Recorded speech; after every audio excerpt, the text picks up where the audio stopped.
What's up? What's up? What's up, everybody? And welcome back to TDPHINSTALK, home of the real Miami Dolphin fans.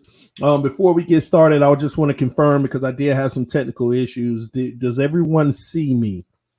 I'm going to wait on a response. Let me know in the comment section if you can see me. Let's see here. All right, it's loading now. No response. One moment, guys. Oh, okay. Somebody say, yep, we see you. Okay. All right, we're good now. All right. Sorry, y'all. And before we get started, I want to go ahead and let y'all know what's happening. What happens is sometimes, like, say it's 11 o'clock, and I say, okay, I'm gonna go live at 11:30. What I do is I come to my system and I set up the stream and everything. But what I didn't know is that you all could already see that I'm setting it up. It already has you all in the comment section in the waiting pattern. I didn't know for a long time that it automatically brings you in.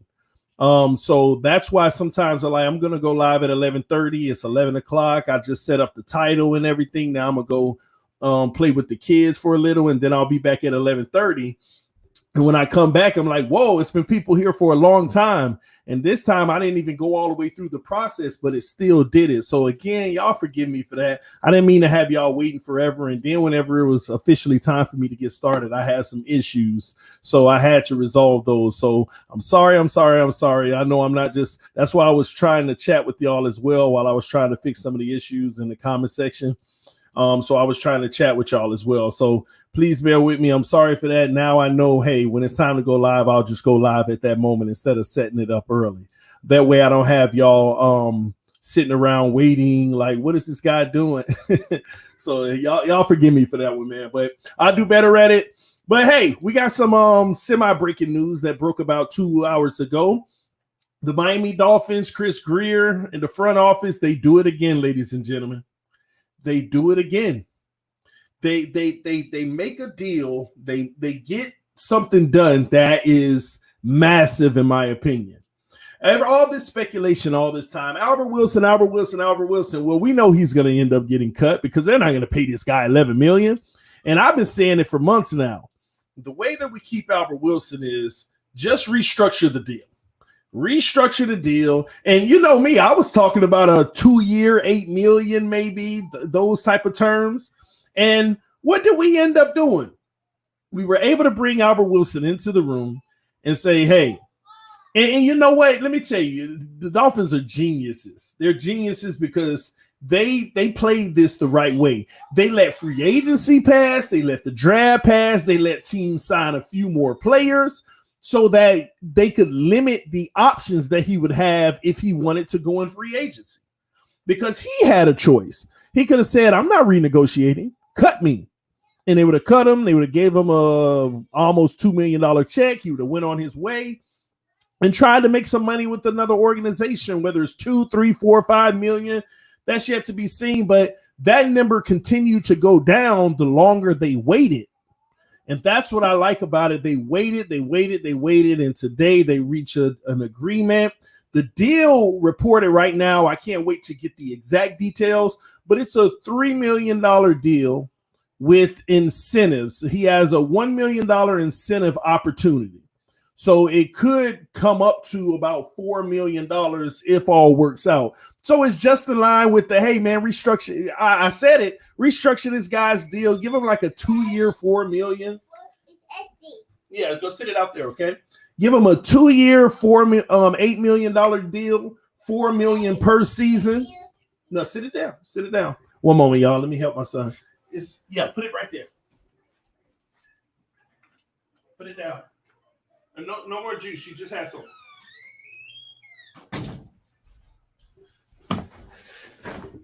My bad, guys. But I said 2-year, $8 million deal, and we end up doing a 1-year, $3 million deal. Technically 4, depending on if you mix the incentives. The way that works is right now, per the NFL, they're going to hold $4 million to the salary cap because all incentive money goes against the salary cap. If he doesn't earn it, you kind of get that money back to push forward to other seasons. So I love it, man. And let's talk about Albert Wilson for a second. We're going to talk about let's stick with the Dolphins. We're going to talk about what this means for the Dolphins and what it means for Albert Wilson. But the Dolphins, first and foremost, there's a lot of avenues you have here now. You have Albert Wilson on let's say $4 million deal if he reaches his incentives. I just want to use the number 4 instead of 3. All right. You have him on a $4 million deal. Here are all the Dolphins options. You play him this season, he balls out, and you have an option at the end of the season to say, hey, we want to go ahead and treat you like Parker now and sign you on another long-term deal because we saw that all of it came back after the injury, and we want to give you a 3-4 year deal. He may stay. Another option for the Dolphins. Hey, we're only spending $4 million this year. You helped us. You balled out, whatever it may be. Thank you for your services. Clear up the cap space because you're going to want more money now. And we may not want to pay you what you're worth now because you balled out. Another option for the Dolphins. We played Devontae Parker. We played Preston. We played a whole bunch of receivers. You did very good this year. We know what you're capable of, but you weren't a number 1 or number 2 guy. And then you were a flex guy on occasions, and you did very well this year, but nobody out there is giving you big money. So now we have a better chance to re-sign you on a deal that we want. They suppress his numbers through the year and keep an eye on him to see if he's back to form in certain moments. Another option the Miami Dolphins have, and this is the most realistic that people need to pay attention to. All right, Albert Wilson, the reason why we re-signed you on a $3 million, $1 million incentive deal is simply because, number 1, we could either use your services, especially if Preston Williams is down. We can use your services. Or number 2, if Preston Williams comes into camp balling out and other individuals like Hearns or Kirk Merritt steps up, now we have a valuable trade asset. Now we have a little trade asset, and we're going to put you on that field, and we're going to put everything coming your way and let you ball out and increase your trade value just in case we need to use you in the package, use you to bring back a 5th round or something draft pick, whatever it may be. He's also a trade option. These are all the scenarios for the Dolphins. So they get a guy for the cheap who could be worth a lot more if he is back to form, and you have all these options with them. That's amazing. As an organization, you got all these options on a cheap deal. You can't ask for it any better. Now, on Albert Wilson's side, all right, I'm going to come in here. I'm on a contract season. This is it for me in the NFL pretty much. And it ain't it, but what I'm saying by that is this is it. This year is going to make or break my next 4 years. I have to give this year everything, every ounce I have in my body. Because if I ball out, I can get back to making some good money. I'm a free agent unrestricted next year. If I ball out, I can go back to making some big bucks. If I'm mediocre, yeah, I'm going to find a job, but it is what it is. But if I don't perform and if I don't play well, I'm going to be fighting to find a team that'll pay me $2 million a year. I'm going to be fighting to find a team that'll pay me $2 million a year that'll give me more than a 2-year deal. So we got a guy who he's required to be hungry.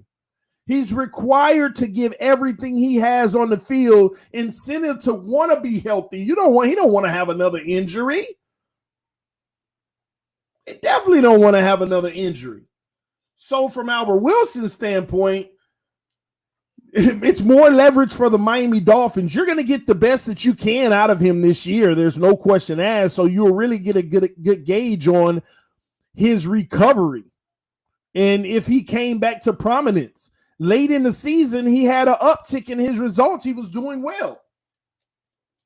So this is a big up for the Miami Dolphins, this entire contractual situation. Not only that, let's go back to the Dolphins here. We saved almost $7 million in the process. $7 million. And we just saved $4 between Charles Harris and Taco. There you go. That's $11 million we got, plus the $7 million we carried over from the draft that we didn't use.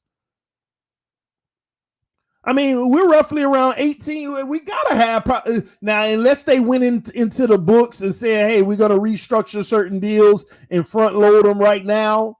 But from my understanding, we should have somewhere around 17, 18, 19 million right now.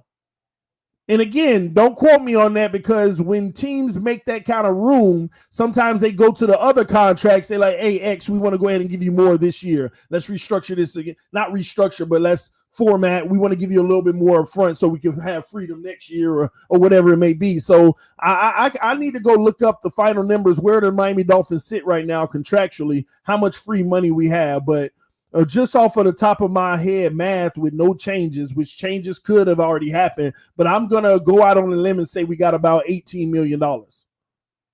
Cap space. Cap space. Taco and Harris gave us about 4. Albert Wilson, 7. That's 11. Plus the 7 we carried over, or 8, I think we might have even carried over from the draft. 18, 19 million is what we might have. That's exactly what we might have, man. And that's a beautiful thing. Now, let's go ahead and talk about the elephant in the room, because everybody keep bringing it up. I was sitting here while I was trying to fix everything, reading the comment section, and it was clowning. All right, let me get one thing straight, all right?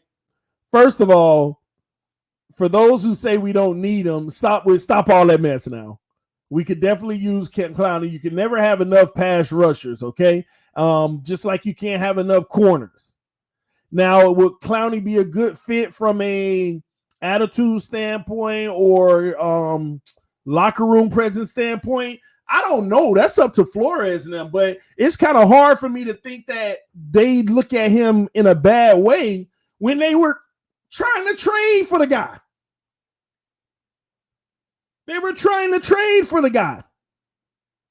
Now, maybe him saying, "I'm not going there," they trying to take Fatua.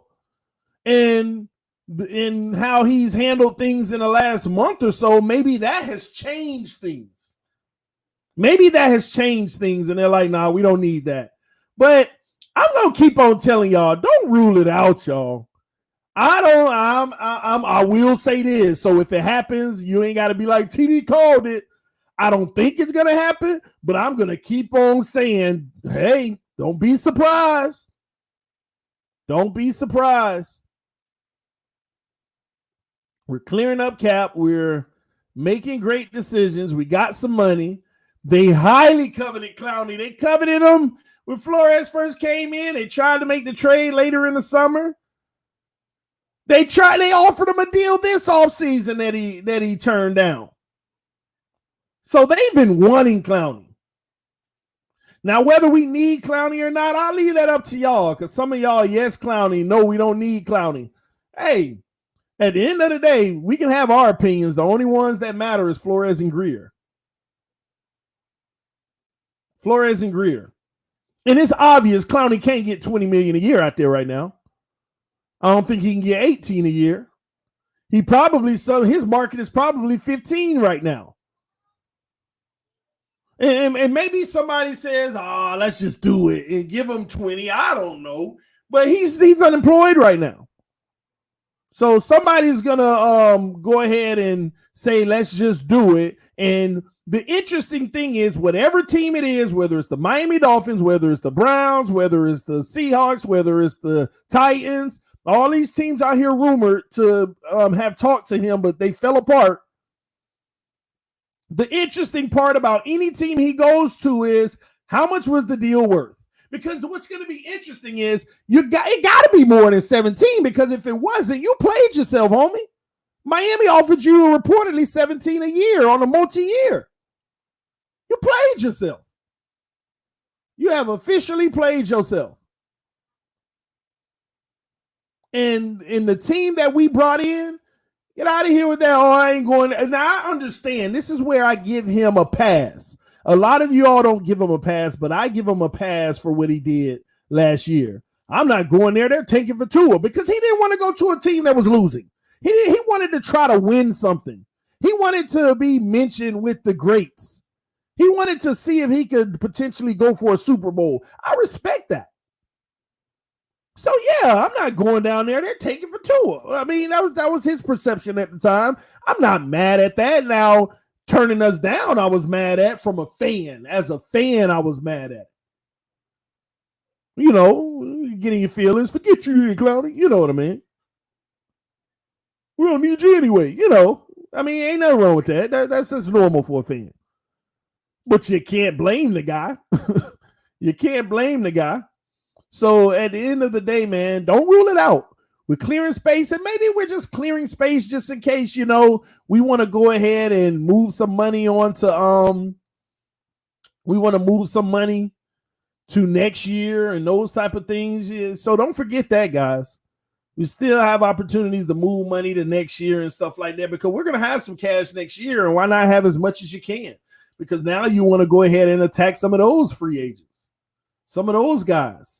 Who knows? We're going to find out. But Albert Wilson is a Dolphin this year in 2020. And we have an opportunity to see his best football yet. And I believe that, who knows, we might. The thing is, we have a weird receiving core. It's like no one's a superstar, but they're all good. And that's how I personally like it. No one's a superstar in the receiving core, but they're all good. Hell, no one's a superstar on our roster. We don't have one superstar on the roster. And y'all don't start with me today. If you ain't played a snap in the NFL yet, you ain't even included. We have no superstars on our roster. And I like that. But we got a whole bunch of really good players. Y'all talk about Parker could be a superstar. He could be. I just said we don't have any right now. We don't have any. Parker's not a superstar right now. We talk about 1 year, which he only played half the year great, if we want to be honest. And now he's a superstar. Can he come out this year and put 16 games together and ball out, give us 1,300 plus yards? Then we can have that discussion. But let's not sit here and call people superstars that play 8 good games. I'm just saying, let's keep it 100. Let's keep it 100, man. So Byron Jones is a superstar. Byron Jones ain't no superstar either. Byron Jones is just one of the best at what he does. It doesn't make him a superstar. Superstars have that aura. Superstars, see, Byron Jones with 8 interceptions a year is a superstar. But Byron Jones is just a lockdown corner. He doesn't make the flashy picks. See, an element of being a superstar has to be likability, fandom, and all of that. Out of everything we did, most people don't even mention Byron Jones. We're like, yeah, we got Byron Jones, but they don't even like imagine us bringing in Patrick Mahomes right now. Oh yeah, superstar. But let's be real. Most of we got Byron Jones now. We got 2 lockdown corners. That's what we say. Now, understand the difference between a great player and a superstar. Superstar is more so off the field too. You know that shine, and you don't need that with a young group, man. You don't need that. We don't have any superstars. I'm telling y'all that. Okay, I don't care who you lobby for on this roster. We have no superstars, but that is the best thing for us. It's the best thing for us. All right. Man, Kenny Stills was out. Big man. Breida isn't a superstar. Man, no, Breida's explosive though. I like Breida. But he's not a superstar. If he didn't have to share a backfield, he has the potential to be. You know, it's a lot of guys, but it's a lot of guys on this roster we could sit here and say they could be. Okay, yeah. You know, they could be. So we'll wait to see. I said Balaj is a superstar, right? Balaj ain't even the top 10 on the team in potential of being a superstar. Balaj ain't even in the top 10 on our roster of having potential of being a superstar. He could be one, but he ain't even in the top 10 of having potential of being one. So no, man. No, not at all. But This team ain't done with Balaj, and Balaj might come out and shock everybody this year. We're going to see. It's going to be tough, though. He got great competition, and a lot of the competition, if you ask me, is better than him because something's wrong with Balaj. I'm telling y'all, based off of the Balaj that I know, it's just something's up with Balaj. Something's up, and he has to get over that. You know, I think he needs to loosen up some and just be free. He's too boxed in the way he's been playing, and he didn't play like that his rookie season. He was free, having fun, running that ball. And I understand the lack of offensive line production, but even when you had opportunities, there's something there, and it ain't his skill, man. It's not his skill. He has what it takes. He's a good back. It's just last year, I think just having a whole bunch of tackles for losses and stuff stunned him and humbled him almost, probably. I think you might see the best Balaj that you're ever going to get this year. You might be shocked in what we have, y'all. You really might be shocked. And a lot of people so bad on him, man. We'll see. Time will tell. I just know I haven't given up on that kid. I think he's just fine. Let me go to the comment section, see what y'all got to say about some of this stuff, man, because a great deal by the Miami Dolphins with Albert Wilson. We keep our receiving core intact with really good deals. And when you really think about it, all we did is kind of flip-flop his money with Devontae Parker's money and probably saved cumulatively about $3 million in the process. That's all we kind of did. Gave Devontae his money, brought him down, and overall we saved about $3 million. Overall. So I like that. Same receiving core. They get to grow with Fitzmagic or Rosen. Hopefully while Tua is developing as an NFL quarterback. But we shall see, man. We shall see. And I want to talk about that in another stream coming up soon, too. The Tua Tagovailoa starting this year, man. You know, I'm starting to have mixed feelings about it now. It's kind of crazy. I'm starting to have mixed feelings about it, you know, and I'll give y'all a brief preview of it, you know, because here's how I look at it. Say Tua never had a hip injury and he was the number 1 overall pick and Miami Dolphins were picking at number 1 and we drafted Tua Tagovailoa. Was he supposed to sit on the bench then too? I'm just curious. Y'all let me know in the comment section real fast. If he was the number 1 pick and we had the number 1 pick and he never had that hip injury, and we drafted him number 1 overall, in that scenario, was he supposed to sit on the bench as well? Was he supposed to sit a year? I know we might prefer it, but would we have been preferring it as much? Is he really supposed to sit a year if that was the case? And honestly, I don't think so. I don't think that your number 1 overall pick sits a year. I understand all those other greats that sat a little bit, but were they the number 1 overall pick? Maybe, you know, y'all help me out with that. Has any number 1 overall pick sat? Number 1 overall. And probably so. I just don't know. Number 1 overall. Did any of those guys sit? Do y'all know of any that sat? The top of the draft, the first pick. I don't know any. So this is why I'm starting to get mixed feelings about it because I know the importance of resting him. But my initial assessment of he needs to sit a year has always been based off of the fact that when the injury first happened, everybody said, hey, this kid, he's not going to be ready anyway, so he needs to sit a year. Or, you know, his hip won't be 100% until probably mid-season, so he needs to sit a little bit. So you might as well sit him the year to learn. That's always been my initial. So Aaron Rodgers, I think some of y'all. One moment. Let me make sure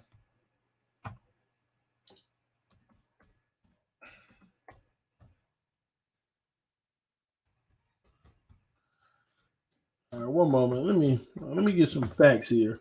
Because some of y'all throwing these names out. Y'all stop that, okay? I said the number 1 overall pick that's sad. I'm talking about at pick number 1 in the first round, not Aaron. Aaron Rodgers was number 24. Number 20. Give me somebody who was a first round number 1 overall pick at quarterback that sat. That's what I'm asking y'all. I'm not asking y'all about no first round player. I said number one overall. They typically don't sit, okay? They typically don't. It's rare situations where that happens. Rare situations, all right? Well, if it ever happened, I just don't know any. Let me see. Y'all threw out another name because it'll be interesting to me.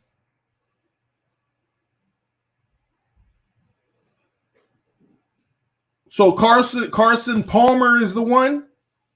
Did he sit his rookie season? I don't know. I just know that it's rare. So with its rarity, my point that I'm making is, if he was never hurt, and odds are he might have started his rookie season, then if he's 100% healthy, then what's the difference? Now remember what 100% healthy means. It means that whatever injury you had before is no longer a concern. And if it gets re-injured, it's because it was just re-injured and it had nothing to do with the last one. You are as healthy as a person who never had it. That's 100% to me. And they said the hip is actually even stronger or whatever it may be. If that's the case and he's not hurt, then in essence, he was your number one overall pick, because that's what his value was if he never got hurt in the first place. So to me, I'm having mixed feelings. I'm still, of course, with the scenario that we have, having Ryan Fitzpatrick and having Ryan Fitzpatrick and having Josh Rosen. It's not a rush, but again, I mean, are we going with who gives us the best chance to win? Are we going out there to try to win every single game? I mean, what is the philosophy in the locker room? What are we telling the players? How are we approaching this? Because if that stands the same, if the factors remain the same, we play whoever gives us the best chance to win no matter what. Then if you draft Tua Tagovailoa at number 5, right now we should feel comfortable that if he starts game 1, he's going to give us the best chance to win over Ryan Fitzpatrick and Josh Rosen. And am I wrong in that? Y'all let me know in the comment section. If Tua Tagovailoa started game 1, should he give us the best chance to win over both of those guys right now? That I'm just curious, because if you draft him at number 5, I'm just curious. He's supposed to be the future. And if he gives the best chance to win, then I'm starting to feel like, yeah, I would like to see him sit a year, but why? Oh, well, you know, the young quarterbacks got to develop. They got to understand NFL defenses, X, Y, and Z, blah, blah, blah, blah, blah. I agree with that. But if he gives us the best chance to win, why does that matter? Not understanding it right now still gives us the best chance to win. You still go with it, right? So it's going to be a very interesting offseason trying to figure out who our starting quarterback is going to be. If anybody feels like they know who our starting quarterback is going to be, you're just guessing right now. You're guessing. Even without having NFL experience, if you give us the best chance to win right now, then what does it matter? Somebody said development, that's why. So I'm confused. If an undeveloped, quote unquote, Tua Tagovailoa gives us a better chance to win than Ryan Fitzpatrick right now, having him on the field ain't going to stop his development. Actually, it's going to accelerate it. Am I wrong? Real life action, real time practice, real time development. And this is all if he gives us the best chance to win right now. I'm just curious. Somebody say you're wrong. Help me understand. I'm just asking. I'm not. I don't. How can I be wrong when I said I would do the other way? I'll sit him. I'm just curious. An undeveloped NFL Tua Tagovailoa, if he will play better than Ryan Fitzpatrick on the field, what are we talking about? The kid still needs development. I know that. So all of a sudden, not having him on the field is developing him more? Yeah, like y'all answer me this. Which one is developing a player more? Letting them practice and watch the games on Sunday? Or letting him practice and play the game on Sunday? Which one brings more development? Which one gives him real life simulation of what it's going to be? Which one? Please tell me which one develops him more? Practicing, no gameplay, or practicing and gameplay? It makes no sense whatsoever for anybody to say practicing with no gameplay gives him better development. Observing does not give you better development. Going out there and experiencing something new firsthand gives you better development. Because nothing's like actually going through it. You can watch something new and be like, wow, I've never seen that before. Let me study that. But it doesn't matter until you face it yourself. You may handle it a little better, but what's the difference until you face it yourself?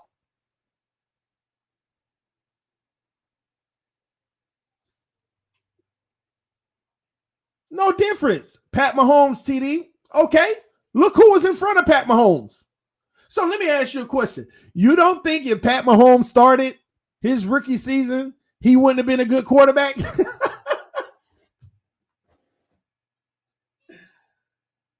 Oh, my God. You mean to tell me Patrick Mahomes wouldn't have been a good quarterback if he started his rookie season? Come on, man. Come on. If the pieces were around him and the protection was around him, would he have been the quarterback he was the year when he threw 50 and 50? Maybe not, but you mean to tell me he would have been a bad quarterback? Come on.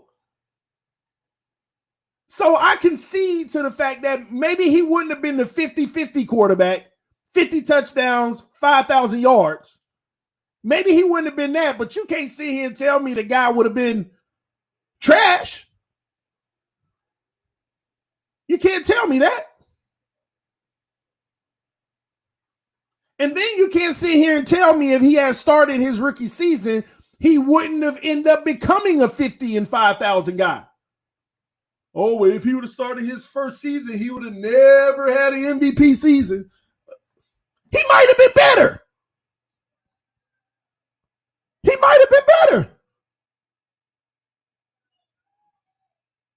TD, they making excuses for Tua. Hey, I ain't gonna lie. I think some of them get nervous. Oh my gosh, it's playtime for Tua. Oh my gosh. Ooh, what if they do start him? Don't get nervous, man.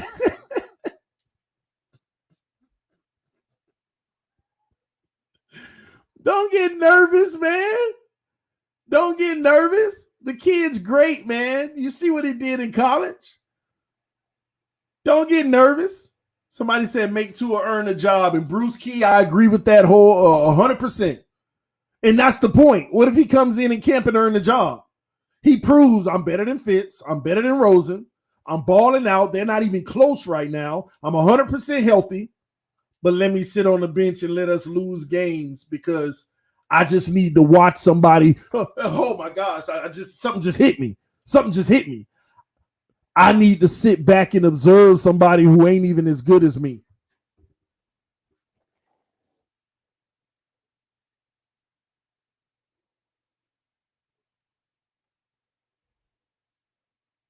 How do I process that? How do you process that? You know what? It's better for me to sit and observe somebody who ain't even as good as me.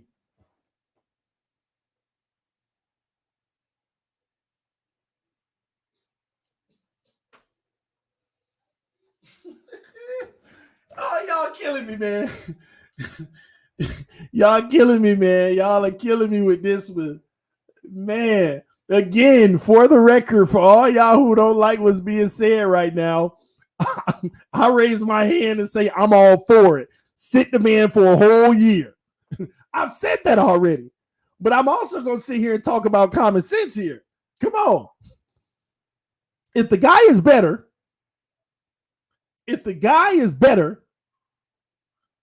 I wouldn't be surprised if they start this man. I wouldn't be. I mean, it makes sense. I ain't talking about my preference, because my preference is I don't care if he's Dan Marino and Fitz and Rosen playing like Pat Wright. My preference is play Pat White. Let this kid sit. Because I feel like he has certain flaws that he need to chill out for a while and understand this league, and ain't going to allow you to do what you did at Alabama. That's why I say sit him for a year. But a lot of y'all say he ain't got the flaws that I say he got. So if that's the case, I honestly don't see why we wouldn't start the man. I don't see why we wouldn't. I don't see a single reason why we wouldn't. Just don't. To learn behind somebody he better than, because he better be better. he better be better than Fitz. Yeah, but he can learn a lot from the veteran. Yeah, coaching him up in that locker room, be in his ear, holding that clipboard on the sideline with the headphones, talking to him.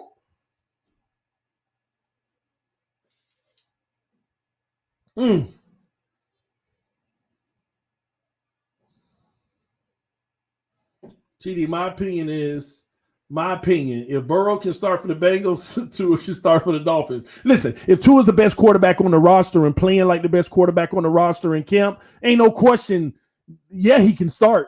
It's just, listen, what we need to understand is, let's not fool ourselves. Him not starting would only be a matter of preference. Somebody said you are trying to get the kid hurt before start. Oh my God, TD. Hold on. Him starting in the National Football League his rookie year is trying to get him hurt? Hold on now. Hold the presses. Are we serious? I'm sure they'll make the determination in camp if the offensive line playing well and stuff. So you mean to tell me if he plays his rookie season, that's trying to get him hurt? Wow. Is this what we're doing now? Is this what we're doing? If you play him his rookie year, man, you're kind of trying to get him hurt. Don't do it. Then we might well keep him in a bubble for the next 4 years. We might well keep him in the bubble for the next 4 years. After year one, yeah, but don't put him out there. Yeah, he's looking sharper and sharper in practice. We're going to win Super Bowls with him one day, but just keep him in the bubble. Year 3, man, listen. We can throw him out there now and we got a chance to win it all, but I think we need to bubble him one more year. I mean, what are we doing? What are we doing? Is that what we're doing now? We're sitting here talking to him. We're saying that if he does play his rookie season, we're going to get him hurt.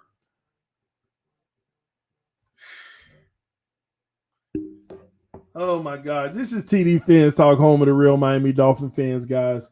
I'm about to go ahead and I'll see y'all tonight for Tuesday night panel conversation. I have a feeling this conversation gonna come back up. So y'all make sure y'all stay tuned. Y'all come on over tonight for the panel conversation, because this is gonna be a good one. I'm gonna play devil's advocate on this one because it's just common sense. All I'm saying is, for us to sit him will only be a matter of preference. Because if we're going after who gives us the best chance to win, I don't see how we don't start him, because we drafted him number 5. You mean to tell me he ain't better than both of those guys right now? Then why did we draft him? We ain't draft no project. This TDPHINSTALK, home of the real Miami Dolphin fans. I'll see y'all soon, man. Oh, I can't wait till tonight. I know this is going to start something. Peace.